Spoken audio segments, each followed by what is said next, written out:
Hi, my name is Sarah, and I'm going to be talking about Chapter 1. The first thing I'm going to talk about is the roots of philosophy. Most people would say that philosophy was born into the streets. It is not implied literally, but holds a deeper meaning. Philosophy was not meant for just those educated in schools, but rather for everyone. In Aristotle's Metaphysics, he states that philosophy begins with difficulties, and then the greater matter comes after.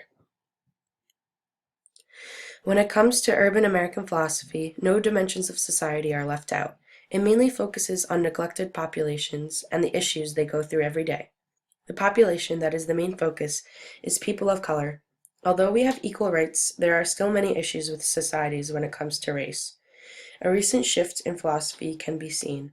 Elizabeth Anderson, Jason Stanley, and Shannon Sullivan's work portrays this shift about viewing certain issues that are otherwise ignored by higher-ranked philosophers. Life after World War II led to economic expansion. As a result of the GI Bill, home ownership, individual and family wealth increased. The suburbs were then created. Superhighways came into the picture in order to deal with traffic. They also helped to open space for railroads. After World War II, due to the economic increase, people can now afford to have children.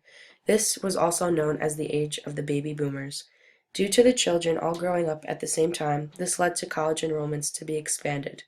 Due to good-paying job increasing, so did the middle class. Many more middle-class youths were now able to attend college. Although those who did not meet the proper parameters were not as fortunate. They could not send their children to college. They could not move to the suburbs and were forced out of their homes and had to live in public homes. Black Americans still suffered through segregation in the South. Those in the North endured racism.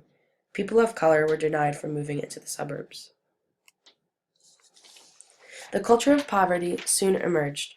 There was an increase being made between the rich and the poor. There were racial disparities in wealth, jobs, and education. Due to living in these areas of poverty, behaviors emerged as a way of survival. People did what they had to do. They endured police harassment, racial stigmas, isolation from other populations, and a lack of economic capital. For example, if you have a black community that is excluded from the rest of the communities, they will act out. They will not follow laws made by a government that does not wish to help them. Plenty of new prisons were created to hold prisoners due to the war on drugs.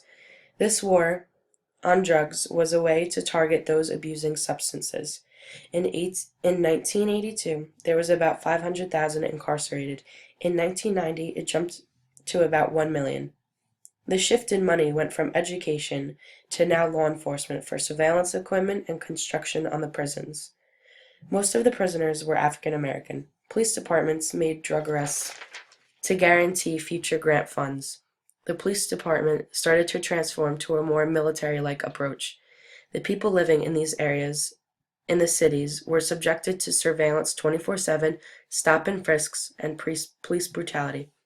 These tactics created zones between the desirables and undesirables.